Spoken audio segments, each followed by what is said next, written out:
Anatoly Onoprienko was born in 1959 in Lasky, Ukraine. His childhood was marked by tragedy. When he was young, his mother passed away. His father placed him in an orphanage, where he grew up without close family. Life in the orphanage was harsh. He often felt abandoned and rejected, which shaped his personality. As he grew older, Onoprienko became withdrawn and troubled. By adulthood, he moved between jobs, including military service and factory work. Those who knew him described him as quiet, but difficult to connect with. Behind his silence, darker thoughts were developing. In the late 1980s, a series of violent crimes began across Ukraine. Small villages and isolated homes became targets.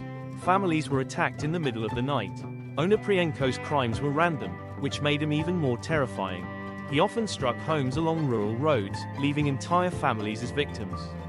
Because there was no clear pattern in his choices, investigators struggled. Between 1989 and 1996, his crimes spread across multiple regions. The number of victims grew at an alarming pace. Ukrainian communities lived in fear, never knowing where he might strike next. During this time, police launched one of the largest manhunts in the country's history.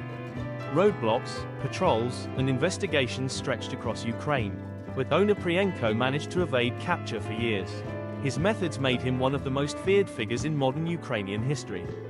He became known as the Terminator and Citizen O. The nicknames reflected the brutality and randomness of his actions. Finally, in 1996, police received a crucial tip. Suspicious behavior in a village led investigators directly to him. Inside his home, they discovered weapons and evidence tying him to multiple crimes. Onoprienko was arrested, ending years of fear across Ukraine.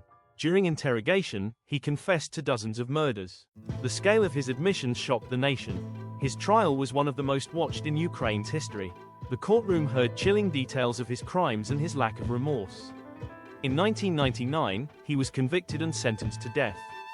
Shortly afterward, Ukraine abolished the death penalty. As a result, his sentence was commuted to life in prison without parole. He remained behind bars for the rest of his life. In 2013, Anatoly Onoprienko died in prison from heart failure. His death closed the chapter on one of Ukraine's darkest criminal cases. Today, his story remains infamous worldwide. It stands as a grim reminder of how one person can spread fear across entire regions. The case of Anatoly Onoprienko is still studied by criminologists, and remembered as one of the most disturbing in Eastern Europe's history.